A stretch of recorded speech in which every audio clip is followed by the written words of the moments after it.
la cual tienen no de sí mismos, es don de Dios. ¿Ok, hermanos?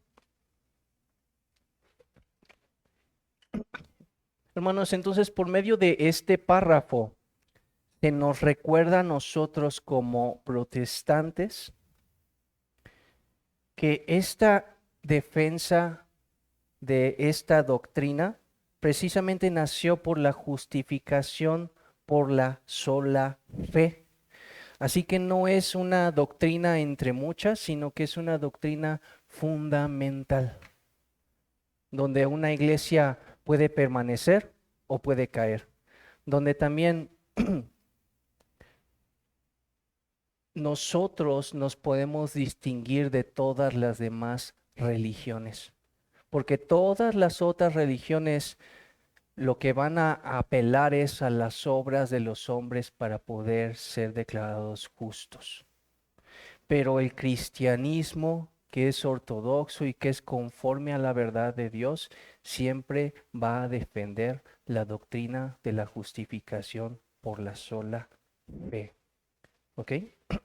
Por eso es sumamente importante esta doctrina y sumamente preciosa también esta doctrina, porque no solamente sirve para poder presentar defensa, sino también para nuestro consuelo, para nosotros como creyentes, porque somos declarados entonces justos por medio de la fe en Cristo Jesús, en su persona, como lo vimos hoy en la exposición de la palabra, y en su obra.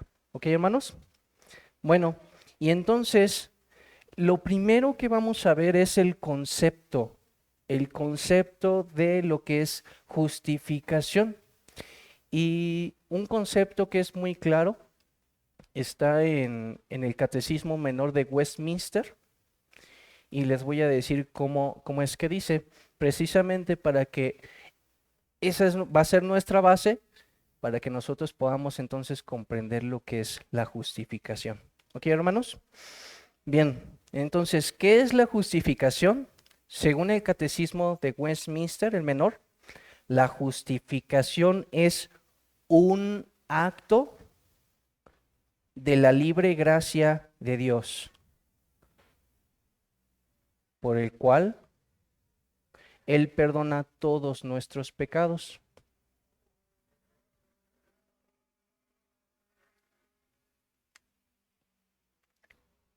y nos acepta como justos delante de Él.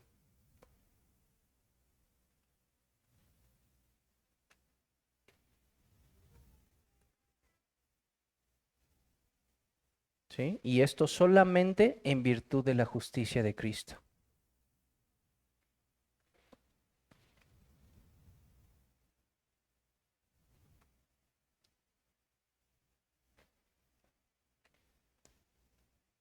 la cual nos es imputada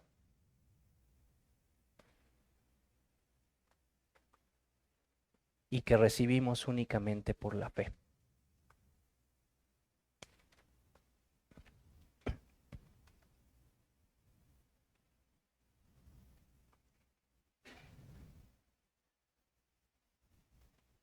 Sí, hermanos, entonces vamos a estar viendo aquí en en este concepto que la justificación no es un proceso y por eso dice que la justificación es un acto, ¿sí? En el cual Dios declara a un pecador como justo delante de su santa ley. ¿Sí? Donde Él nos acepta, donde Él perdona todos nuestros pecados y esto lo hace en virtud de la justicia de Cristo, que nos es imputada por medio de la fe solamente. ¿Sí? Básicamente está abarcando todos los aspectos del concepto de la justificación.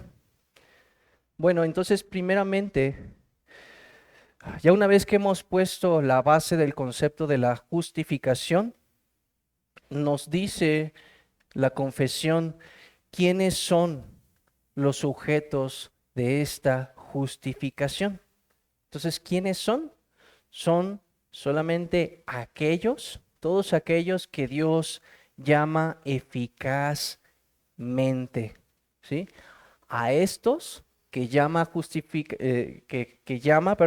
a estos que él llama eficazmente, perdón, a todos estos también justifica gratuitamente. Y eso queda claro, hermanos, en las Escrituras, en la carta a los Romanos, en el capítulo 8 y en el versículo 30.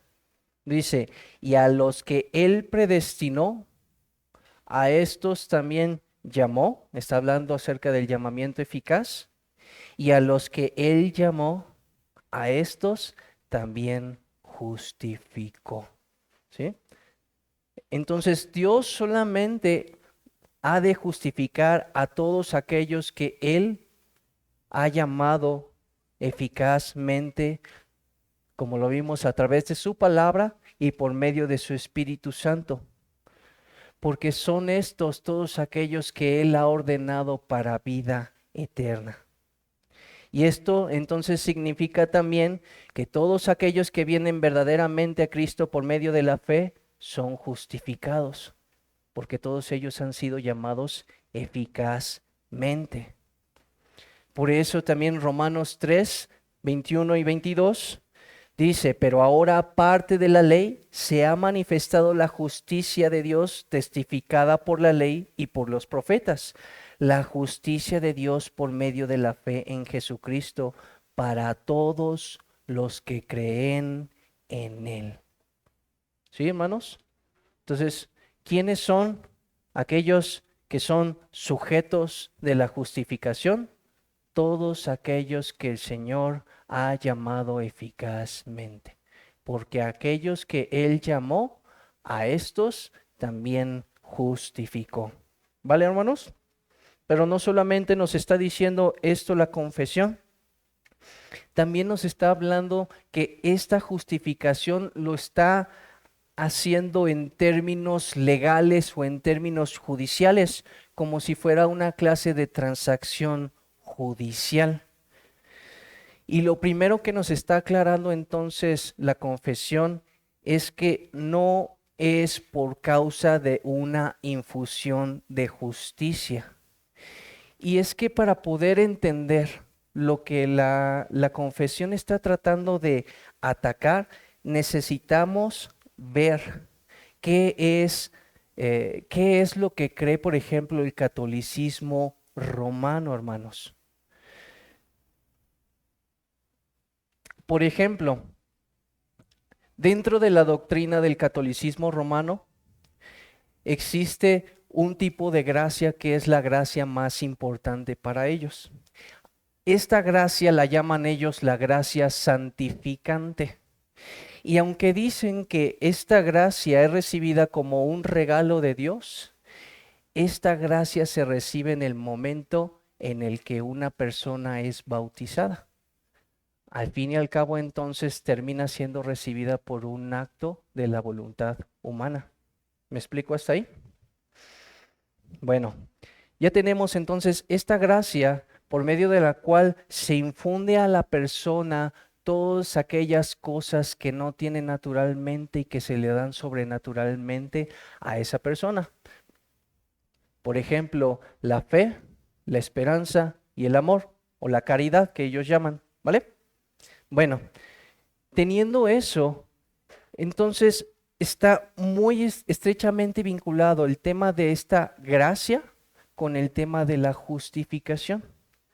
Para ellos, para un católico romano, la doctrina de la justificación tiene que ver entonces con esta gracia santificante.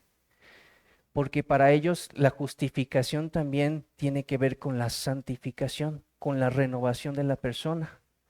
De tal manera que entonces esta persona ha recibido esa infusión de justicia y no solamente la justificación tiene que ver con el perdón de pecados. Sí tiene que ver la justificación con el perdón de pecados y que ellos tienen que recibir por la fe. Y ellos tienen que aceptar, pero no solamente eso, sino que se les ha dado de una gracia santificante para que puedan cooperar y que puedan esforzarse para que puedan tener la salvación. Para ellos entonces esa gracia santificante es necesaria para la salvación, pero la justificación para ellos no solamente significa el perdón de sus pecados, sino también que han recibido la gracia necesaria para que puedan esforzarse y que puedan entonces obtener por medio de sus esfuerzos y sus méritos la salvación. ¿Ok? De tal manera que entonces la justificación en su concepto está mezclado con la santificación. De tal manera que entonces la justificación para ellos es un proceso, no es un acto. ¿Sí? Por eso lo primero que nos está atacando aquí esta parte de la confesión está diciendo que no tiene que ver nada con la naturaleza del hombre. No es que la justificación sea porque Dios haya infundido justicia en los hombres pecadores y que por eso son declarados justos delante de Dios. Porque no tiene que ver con un cambio en sí mismo de naturaleza la justificación, sino que tiene que ver más bien con un cambio de una posición legal o judicial delante del Señor. Lo que nosotros, ¿cuál es nuestra posición delante de Dios como pecadores? ¿Sí? ¿Sí me explico?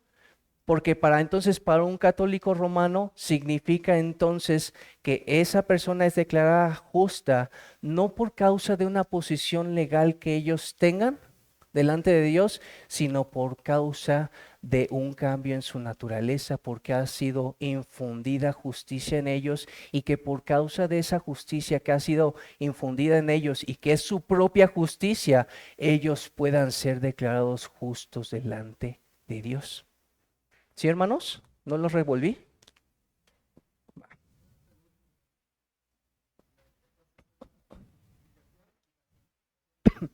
Exacto. La justificación y la santificación para ellos está mezclada. Por eso hablan tanto del perdón de pecados, pero al mismo tiempo de que ellos son aceptados y declarados justos, no por la justicia de Cristo, sino por causa de su propia justicia que ha sido infundida a ellos por medio de la gracia santificante. Y la gracia santificante puede crecer o puede perderse, de tal manera que por eso necesitan sacramentos para poder recuperarla. Otros sacramentos, como lo es, por ejemplo, la confesión de pecados, para que entonces puedan obtener otra vez esa gracia santificante y puedan hacerla crecer. ¿Sí?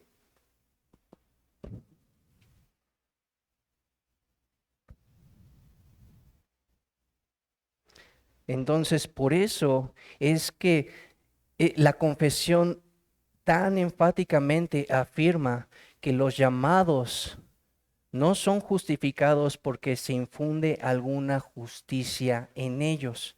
La justificación no tiene que ver con algo que haya en nuestras naturalezas y no es por causa de nuestra propia justicia, ¿sí? No tiene que ver la justificación con un cambio en nuestras naturalezas. Tiene que ver con términos legales. Tiene que ver con lo que yo soy delante de Dios. ¿Cuál es mi posición legal ante Dios? ¿Sí? Y si soy declarado justo, es solamente por medio de la fe en Jesucristo. Y que por eso, yo siendo pecador, dicen las Escrituras, Dios es el que justifica al impío, no al justo. ¿Sí lo ven? Porque si fuera así, entonces estaría incorrecto que se dijera que Dios justifica al impío. Pero dice en Romanos 4:5, mas al que no obra, sino que cree aquel que justifica al impío, su fe le es contada por justicia. De tal manera que somos declarados justos no por una justicia infundida en nosotros, sino por causa que una justicia que es ajena, fuera de nosotros, ¿vale? Pero que nos apropiamos por medio de la fe. Ujú. ¿Sí? Entonces, estamos hablando en términos legales, hermanos. Dios como juez es el que justifica al impío y el que emite un veredicto judicial que es favorable a nosotros. Los jueces, cuando justifican o condenan a un acusado, lo que están haciendo no es infundir justicia o infundir maldad en el acusado. Se encargan de declararlo solamente justo o culpable ante la ley. ¿Vale?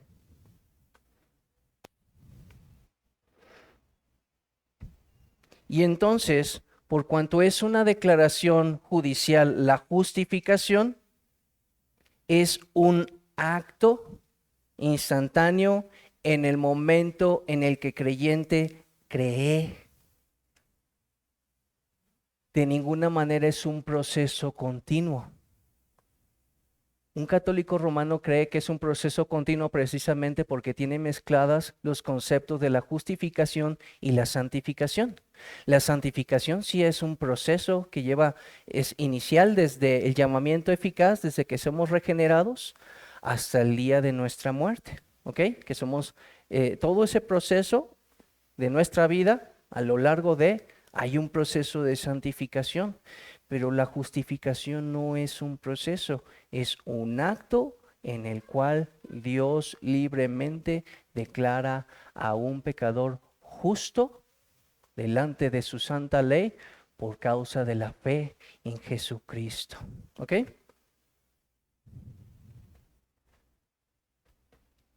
Bueno, habiendo dicho eso, vamos a ver ahora la esencia de la justificación,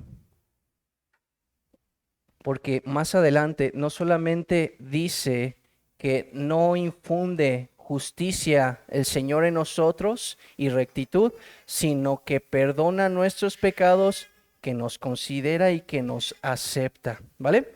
Entonces, en base a eso podemos ver cuál es la esencia de la justificación, cuáles son los dos aspectos esenciales de la justificación. La justificación incluye entonces los siguientes aspectos. Uno, que es el perdón o el indulto, y otro que es la aceptación. ¿Sí? El indulto o el perdón y la aceptación. Entonces, para que podamos entender lo que es el perdón o el indulto, hablando de un presidente de una nación, un presidente de una nación puede otorgar el perdón o el indulto a una persona. Solamente que en términos humanos lo que hace es como si estuviera rebajando o prescindiendo de las exigencias de su ley, de tal manera que entonces no queda cumplimentada con justicia la ley. Pero no es así delante de Dios, porque para que Dios pueda dar el indulto a alguien, tiene que hacerse justicia. Y entonces, ya sea que estas culpas puedan ser soportadas y recibida la justa condena para el condenado, para el acusado, para aquel que es un criminal delante de Dios, o que haya un sustituto que pague en su lugar para que de esa manera Dios pueda ofrecer el perdón o el indulto. ¿Va? ¿Sí, hermanos? Por eso, finalmente, Dios es el que nos da ese perdón o ese indulto porque hay un sustituto que ha pagado por nosotros. Por eso las escrituras dicen, Romanos 5:8, mas Dios muestra su amor para con nosotros en que siendo aún pecadores, Cristo murió por nosotros. ¿Sí? Cristo murió representándonos como nuestro sustituto. Y entonces hay características de este perdón que se obtiene en la justificación. Entonces, número uno, que el perdón es completo y es gratuito. Efesios 1:7 dice, en quien tenemos redención por su sangre, el perdón de pecados según las riquezas de su gracia. Y también como dice Isaías 44:22, dice, yo deshice como una nube tus rebeliones y como niebla tus pecados. Isaías 44:22. Y como una niebla tus pecados, vuélvete a mí, porque yo te redimí. Otra característica es que el perdón, por medio de ese perdón, lo que hace Dios es perdonar todos nuestros pecados sin importar cuán grandes sean. Salmo 103 nos dice, Salmo 103:3, Él es quien perdona, no dice unas iniquidades o las menos ofensivas delante de Dios. No, no dice eso. Dice, Él es quien perdona todas tus iniquidades. Y también el perdón es para siempre, es irrevocable. No es que Él nos otorgue el día de hoy el perdón y mañana entonces el Señor se arrepienta y otra vez estén presentes nuestros pecados delante de Él. No, más bien como dice Isaías 43:25, yo soy el que borró tus rebeliones por amor de mí mismo y no me acordaré de tus pecados. Isaías 43:25. ¿Sí? Entonces, esas son las características del perdón o del indulto que nos concede el Señor cuando somos justificados. Pero no solamente nos está hablando la confesión de que tenemos el perdón o el indulto, también nos habla de una aceptación. Dios no solamente perdona todos nuestros pecados, sino que nos dice que somos aceptados. Y esto significa que somos tratados, hermanos, como si nunca hubiéramos pecado. Y no solamente como siendo inocentes delante de Dios, sino que somos tratados como si hubiéramos cumplido perfecta y cabalmente todo lo que exige la ley. ¿Sí? No solamente somos inocentes delante de Dios, sino que además somos justos delante de Dios y que por lo tanto somos tratados como tales, como si nunca hubiésemos hecho algo malo y como si siempre hubiésemos hecho conforme a las exigencias de la ley. Así que no solamente somos justificados en el sentido en el que Cristo satisfizo las demandas de la ley por medio de su muerte sustitutoria, hermanos, sino que además también somos justificados por medio de su vida de obediencia a la ley divina. Y por lo tanto, también somos recompensados. Por ejemplo, J.I. Packer dice, justificación significa la concesión del estatus de un hombre justo y un título a todas las bendiciones prometidas a los justos. Y estas bendiciones incluyen paz con Dios, acceso y comunión con Él, adopción, unión con Cristo, el sello de su Espíritu Santo, la vida eterna y la esperanza de la gloria de Dios. ¿Sí? Entonces, todo eso significa, hermanos, el hecho de que somos aceptados delante de Dios.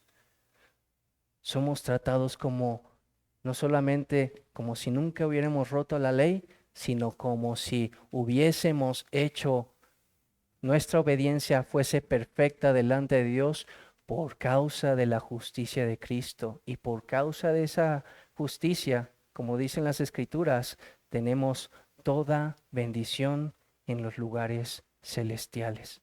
Y por eso se nos está hablando de todas estas bendiciones: paz, comunión, adopción, unión, sello del Espíritu, vida eterna y esperanza de la gloria de Dios. ¿Vale? Entonces, ¿cuáles son los aspectos esenciales de la justificación? Es el perdón o el indulto y la aceptación por causa de esa justicia, ¿sí? No solamente la justicia por medio de su muerte, sino también la justicia por medio de su vida, que también lo vamos a tocar en un momentito más, hermanos. Va. Entonces, ahora se nos dice la base de la justificación. Y por eso, antes de presentar cuál es la base de nuestra justificación, la confesión nos dice lo que no es la base de nuestra justificación, ¿va? Por eso está diciendo: no por nada que hay en ellos, ni hecho por ellos. ¿Sí? Entonces, ya habíamos visto que el romanismo lo que hace es creer en esa justicia que es infundida y que por sus esfuerzos obtiene el derecho a la vida eterna. Y por eso vuelve a recalcar la confesión, vuelve a confirmar que los creyentes son justificados aparte de cualquier cosa que ellos puedan hacer, que solo podemos ser justificados en base a una justicia perfecta. Y si somos justificados solamente en base a una justicia perfecta, hermanos, no importa cuán buenos tratemos o podamos intentar ser, nunca va a ser suficiente nuestras mejores obras de justicia para poder ser declarados justos delante de Dios. ¿Sí? Por eso nos dice el profeta Isaías: nuestras mejores obras de justicia son como trapos de inmundicia delante de Él. ¿Vale? De hecho, si fuera por una justicia inherente en el hombre, no se podría decir en las Escrituras que Dios justifica al impío, porque entonces se tendría que decir que Dios justifica al justo, ¿no? No al pecador.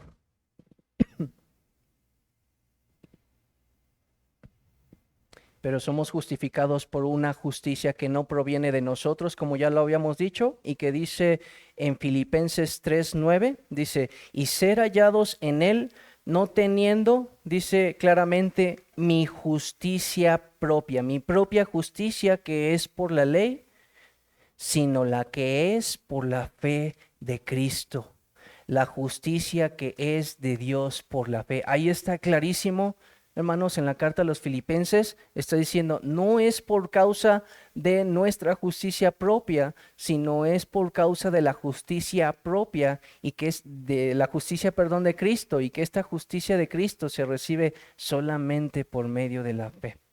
¿Ok? Y por eso, adelantito en la confesión, ya nos está diciendo: sino solamente por causa de Cristo. Entonces, ¿cuál es la base de nuestra justificación?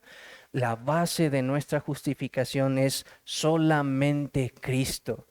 Es la justicia que Él obró durante toda su vida, y la justicia también que llevó por causa de nuestras transgresiones al ser colgado de un madero en aquella cruz, es que Él puede cumplimentar todas las demandas de la justicia divina que Dios requiere en su ley. Por eso dicen las Escrituras en 2 de Corintios: al que no conoció pecado, por nosotros lo hizo pecado, para que nosotros fuésemos hechos justicia de Dios. Y entonces dice: en Él, es decir, en Cristo.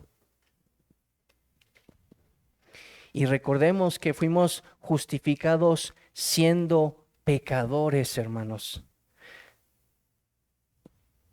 Y la justicia que obró Cristo durante su vida y el castigo que Él llevó es suficiente para nosotros que siendo pecadores podamos recibir y podamos apropiarnos. Y es solamente por medio de Cristo Jesús.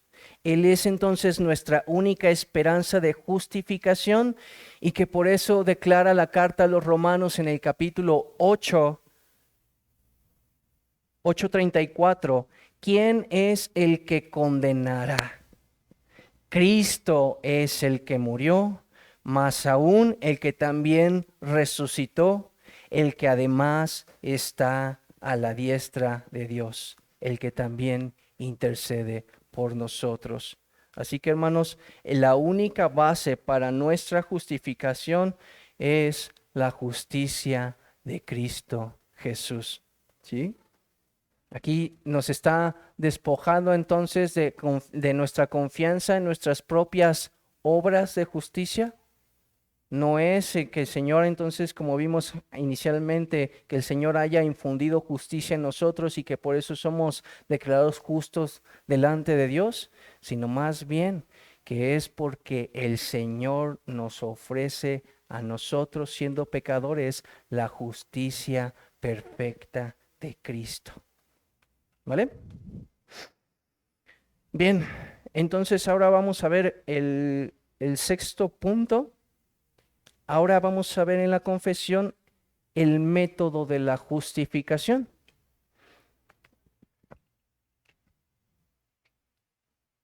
Y el método de la justificación es la imputación. Y por eso está hablando primero en un sentido negativo y después está hablando en un sentido positivo.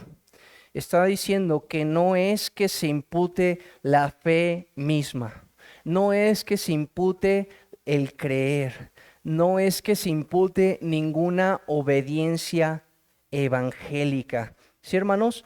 No es que por cuanto yo oré, por cuanto yo me arrepentí, por cuanto yo confesé mis pecados al Señor, por cuanto yo creí, ¿sí? Porque inclusive, hermanos, y puedo poner una pregunta delante de ustedes, porque aquí está diciendo, ninguna de las obediencias evangélicas que son demandadas por el Señor pueden servir para nuestra justificación. Y está poniendo inclusive la fe. Pero si no es la fe, ¿por qué creen ustedes que las Escrituras dicen que creyó Abraham y le fue contado por justicia? Pareciera que está diciendo que es por medio de la fe que se nos imputa nuestra fe y que por lo tanto somos declarados justos. ¿Qué opinan al respecto?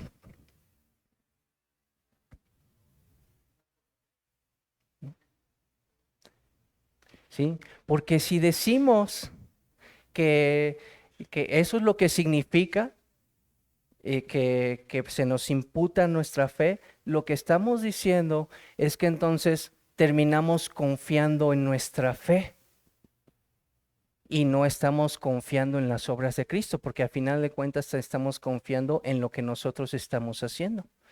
Sí, hermanos, entonces es tan importante que veamos que no es ni siquiera por algunas de las obediencias evangélicas que nosotros hicimos. ¿Sí? No es porque hice mi decisión de seguir a Cristo, no es porque hice la oración del pecador, no es porque creí en sí mismo, por mi fe o mi arrepentimiento en sí mismo, sino es solamente por la justicia de Cristo. Y entonces, ¿qué significa el hecho de que dice las Escrituras que Abraham creyó y le fue contada por justicia? Lo que significa entonces, hermanos, es que al momento de creer, Abraham y cada uno de nosotros solamente tiene la fe como ese instrumento, como ese medio instrumental por medio del cual nosotros nos apropiamos de la justicia de Cristo. Pero la fe en sí mismo no salva a nadie, ¿sí? Por eso es que nosotros podemos tener una fe tan pequeña, pero podemos ponerla en la persona adecuada y podemos ser salvos. ¿sí? Por eso hay un predicador que dice, no importa, por ejemplo, que haya un puente que esté sumamente fuerte y que no importa que pase con mucho miedo, aunque yo tenga mucho miedo, yo voy a pasar al otro lado porque el puente es lo suficientemente fuerte para soportarme y que yo no caiga. De la misma manera, aunque tambalee mi fe, porque incluso nuestra fe, el momento en el que nosotros creemos en el Señor, es imperfecta. Nuestro arrepentimiento es imperfecto. De tal manera que entonces la única razón por la que fuimos salvos es porque esa fe está mirando a la persona correcta, que es Cristo, que es nuestro Salvador. ¿Sí? Que entonces esa fe es como esa mano que toma ese pan de vida. Y que entonces nosotros lo llevamos y lo tomamos y ahora es parte de nosotros. ¿Sí? Ujú.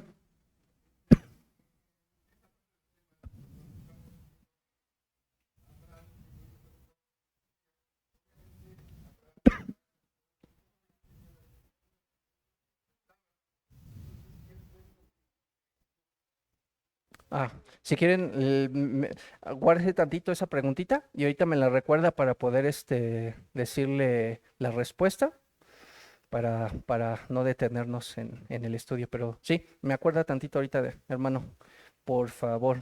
Pero sí, es buena pregunta. Entonces, no podemos considerar ninguna de nuestras obediencias evangélicas para que se nos cuente para poder ser justificados. Y, y esto no solamente lo dice porque es lo correcto y es lo justo y es lo que trae gloria a Dios, sino también, hermanos, continuamente también nosotros como creyentes podemos caer en ese mismo error. ¿Sí, hermanos?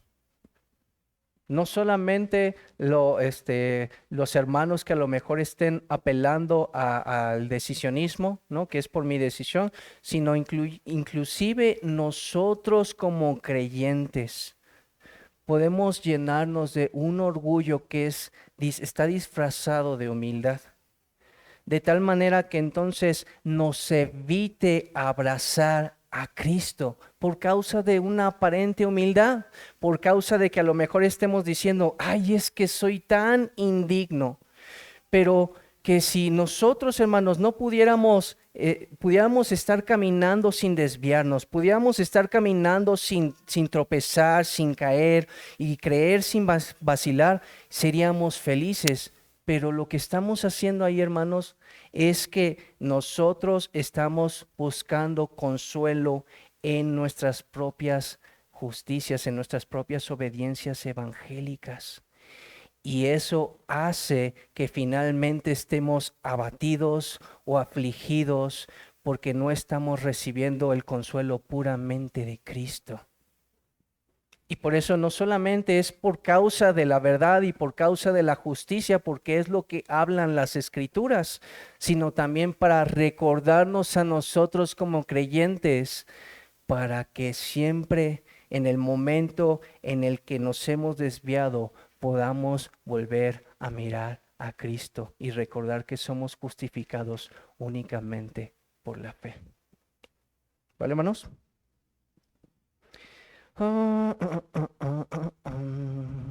Y entonces ahora sí ya nos va a hablar en el sentido positivo, donde la imputación es por medio de la obediencia de Cristo.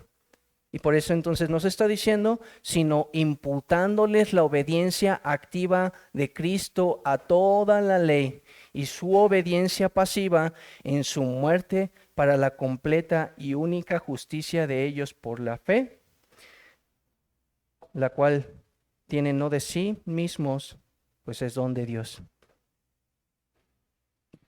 Entonces, por cuanto Cristo ha sido establecido como nuestro representante o como nuestro segundo Adán, como cabeza de todos los creyentes, es posible que se haga esta imputación.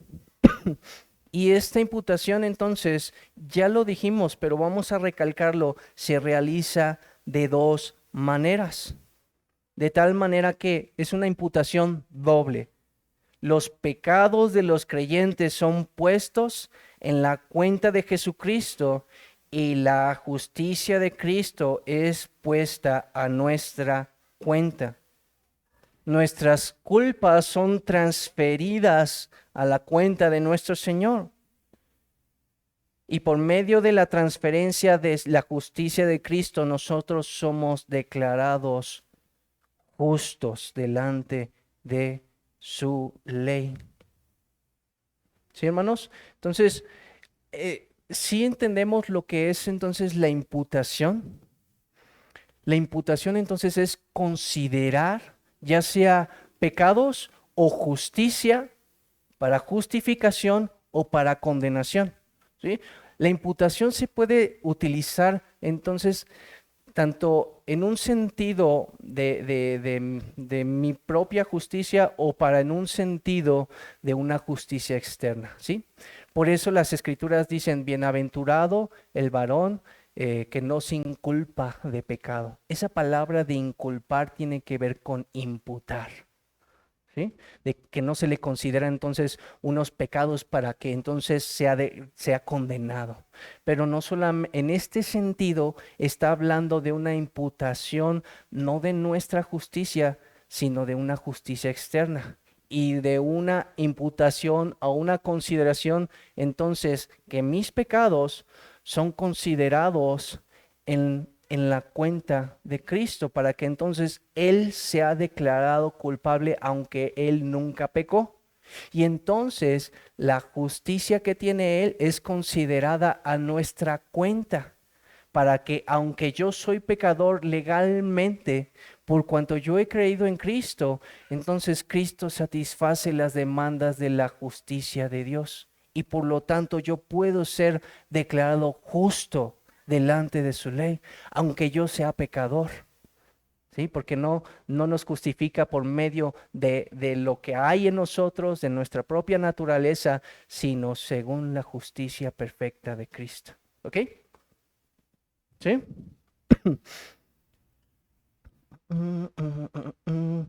Y entonces, por último, en el octavo aspecto, vamos a ver entonces el instrumento de nuestra justificación. Por eso dice al final, para la completa y única justificación de ellos por la fe, la cual tienen no de sí mismos, pues es don de Dios. ¿Cuál es el instrumento que Dios nos ha concedido para nuestra justificación? La fe. Es la fe, ¿sí? Por eso hablamos hace ratito que la fe es ese medio instrumental, por medio de la cual entonces nosotros nos apropiamos de la justicia de Cristo, ¿sí? Por eso estábamos hablando también que es esa mano, no una mano que ha trabajado y que está llena, sino una mano que está vacía y lo único que hace es extender para recibir gratuitamente el regalo de Cristo a los pecadores, ¿sí? La fe es como una mano vacía que lo único que hace es extenderse para poder recibir. La fe implica también descansar en Cristo, ¿sí? No solamente se necesita conocer. Alguien puede conocer todas las verdades y finalmente, experiencialmente en su propia vida, no ha habido esa obra de salvación. Lo conoce por fuera, sabe de todas esas doctrinas e inclusive puede asentir, pues sí, yo creo que son verdad.